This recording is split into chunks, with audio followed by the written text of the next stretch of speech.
Hour there? Thank you. All right. Hello. Okay. So in 3, 2, 1. And welcome to Jewish Boy Calls His Mother. I'm your host, Sadia, and this is my mother. Hey, Emma. Hello. Hey, how's our listenership going, by the way? We actually lost like 10 listeners, 10 like official. Oh yeah. What did we do wrong? I think we're just not that interesting. I think people just don't care, which is fine. It's okay. I'm doing this more for this is more my personal passion project I'm doing with you, so it doesn't matter what happens. Well, look on the bright side. Fewer people for us to make fools in front of. Yeah, it works.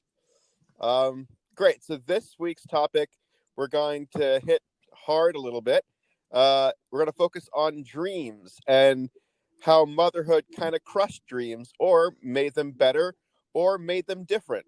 So I'll start with the first one. Emma, what was your dream as a kid to where you expect yourself to be by the age of, I would say, 40? Well, it changed. Just like most kids do. Was very little. I wanted to be a nurse.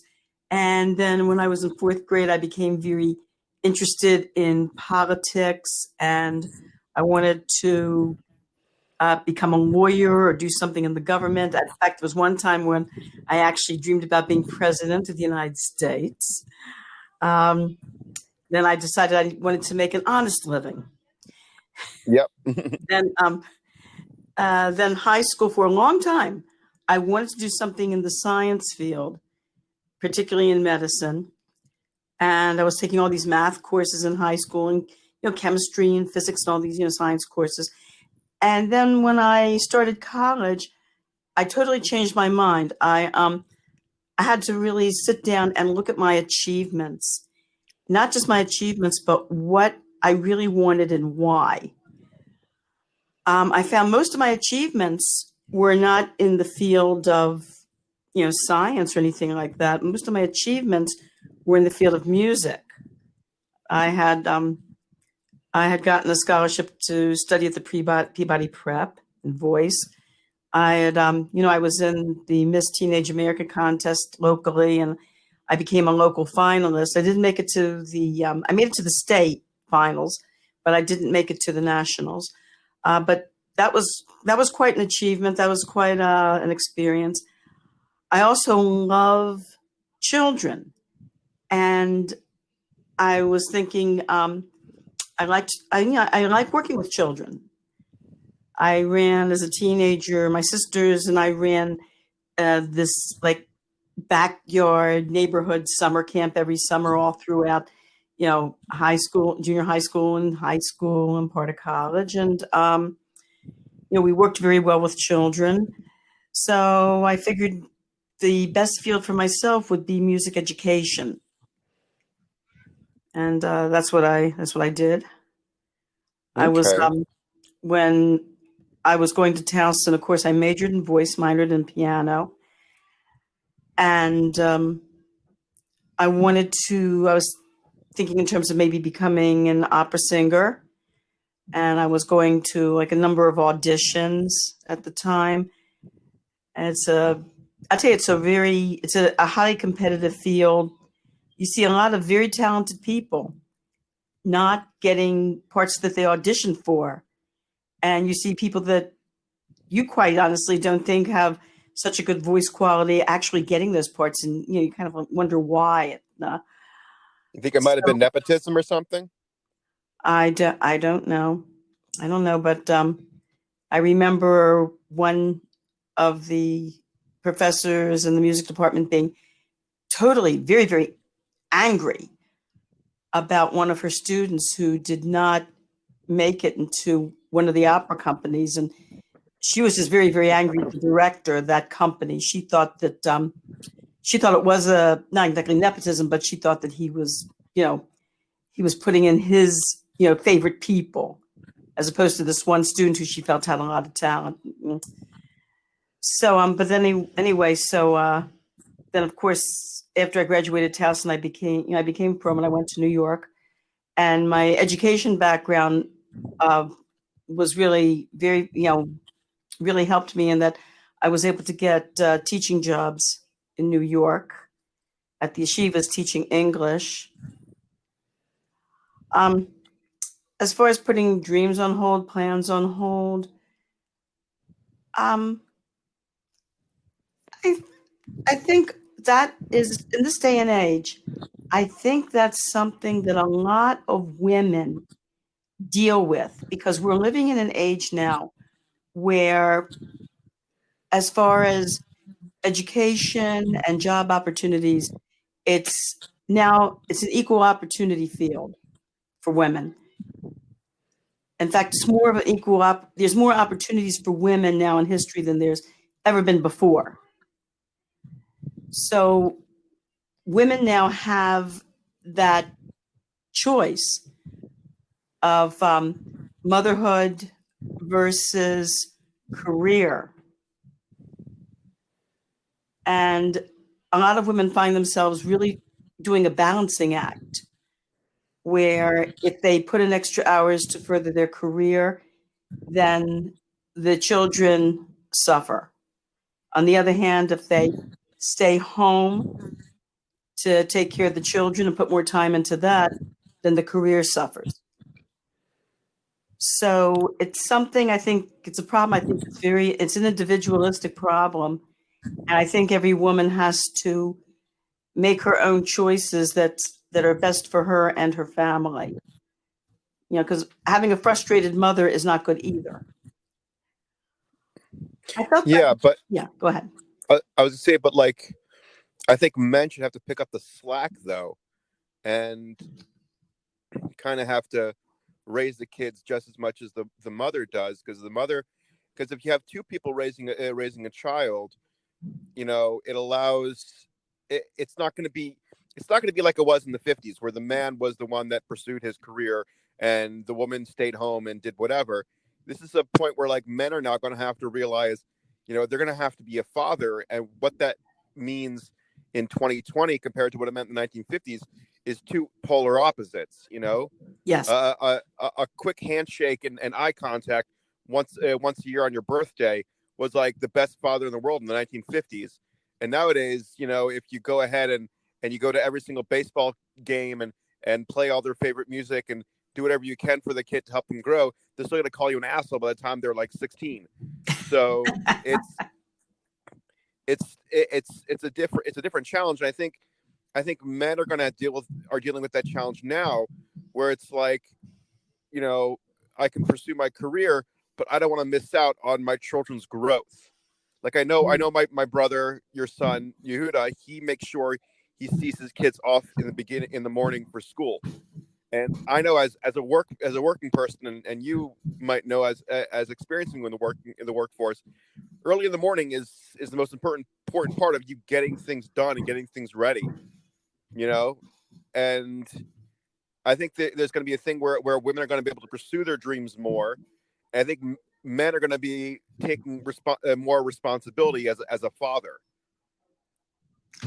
I tell you, I like what I see in your generation. I see, like you, as you pointed out, I see a lot more sharing between the roles of, father and mother. And I think it's really wonderful. I see more of a balance.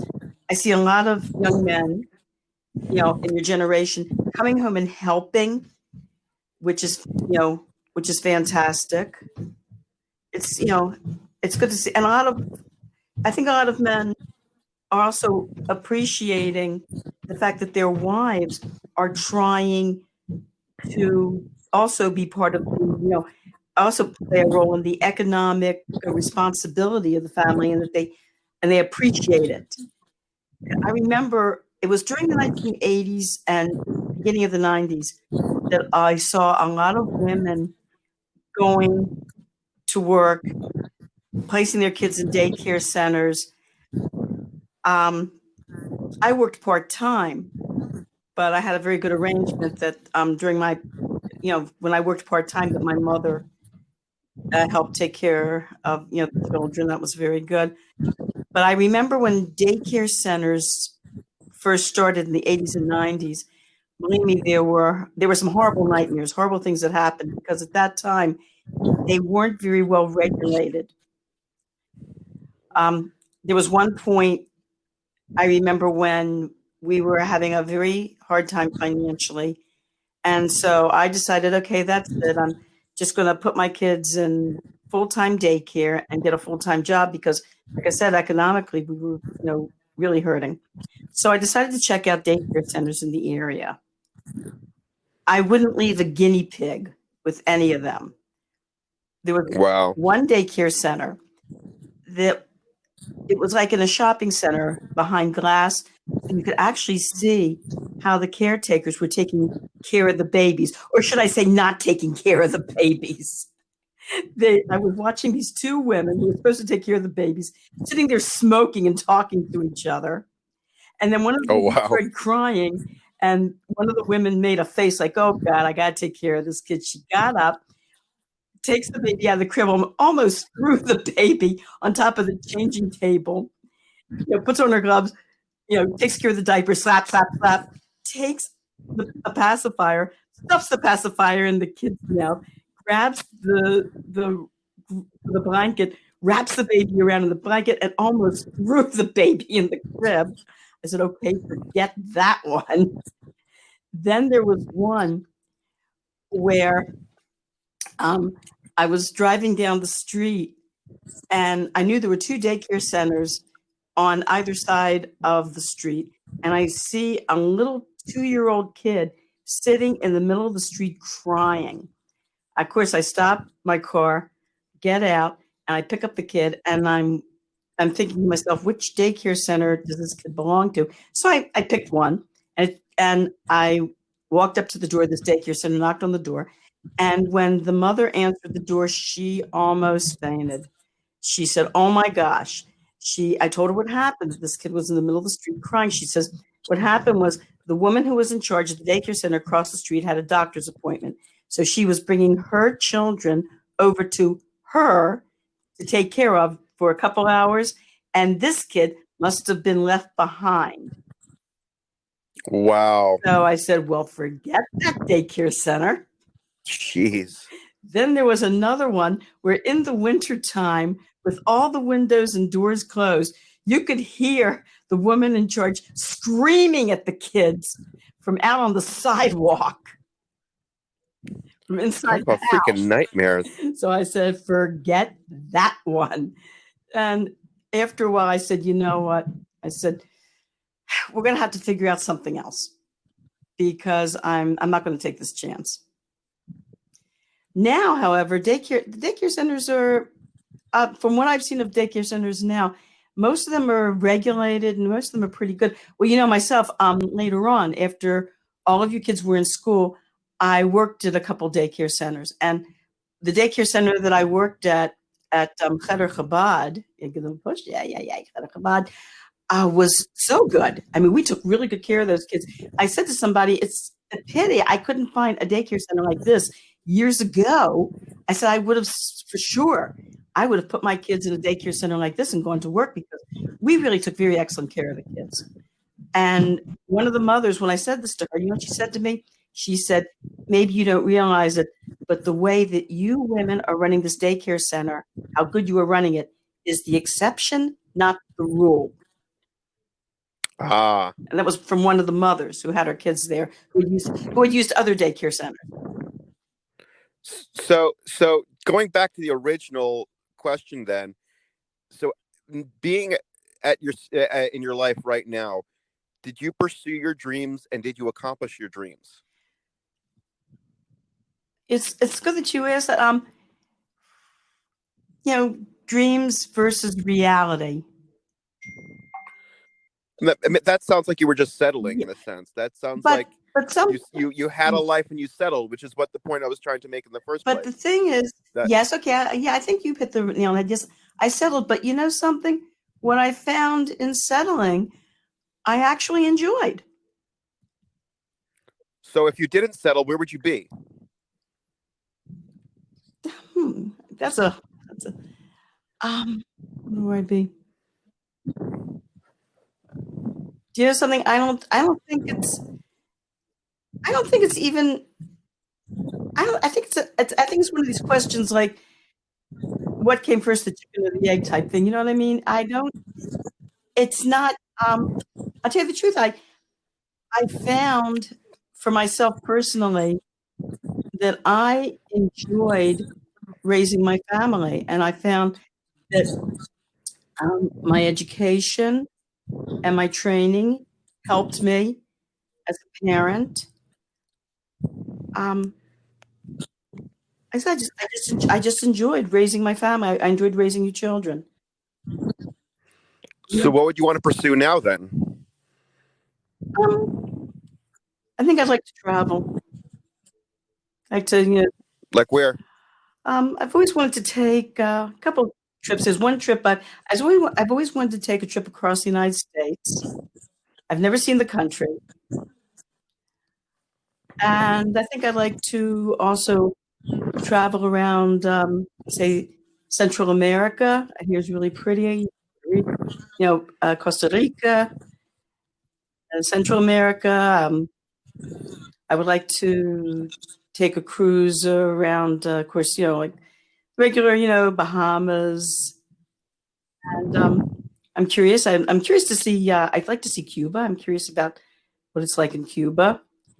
The only problem is now COVID-19 is putting like a pause on everything at this point.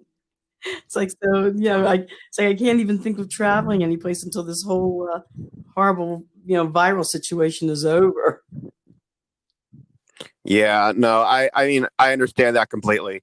I know for me, it's more of like I can't really do anything. I mean, I'm God willing gonna start a job soon, and I'm gonna have that going on, and I'm gonna be able to start work. I'm still continuing on with my, exams and whatnot, and pursuing my career. But it's like it's a real damper.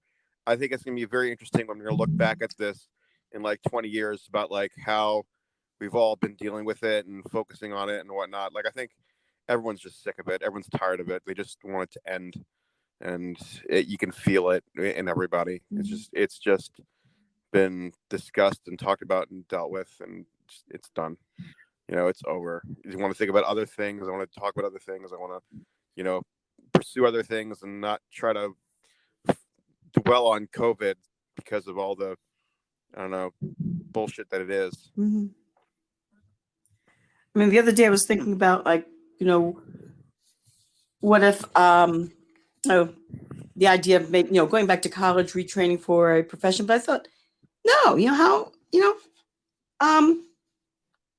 if like, how long could I work in another profession? That's number one. Number two, maybe I should just spend the next few years kind of enjoying myself and doing the things that, I didn't have time for. Like I said, like traveling. Yeah. And that's why I'm glad you're doing traveling. I think it made a very good point. Like some people are different, but like for your situation, yeah, don't go back to college. Don't like, I don't want to be a negative Nancy, but like, don't waste your time there. Mm-hmm. Don't deal with that. No, like thank God you got Tati's pension. I'm assuming, right? Well, let's like a. I don't want to. Since Yeah. people All right. Sorry, I don't want to go let's to not anything personal. Okay. Okay, fine. But yeah, so just fucking just yeah, like I think in a way it's like it's your second run at being in your 20s, That's so true. Yeah. It's like, but this time you have like experience and money, and you have the ability to do stuff. So like you really can pursue this dream of yours. So I guess in full circle, you are getting your dream after all of your hard work that you finally got what you wanted. And it just takes time and effort and patience and biding with it and settling with certain things, because eventually you're going to get to where you want to get to, because that's how life works. So I'm so glad we were able to come full circle. I'm so glad we're coming at the right appropriate time. This was perfect. Great podcast. I love you, Ima, and we will talk again soon, God willing. Okay, love you, honey, and have a good Yontif. All right, you too. Bye-bye. Take care.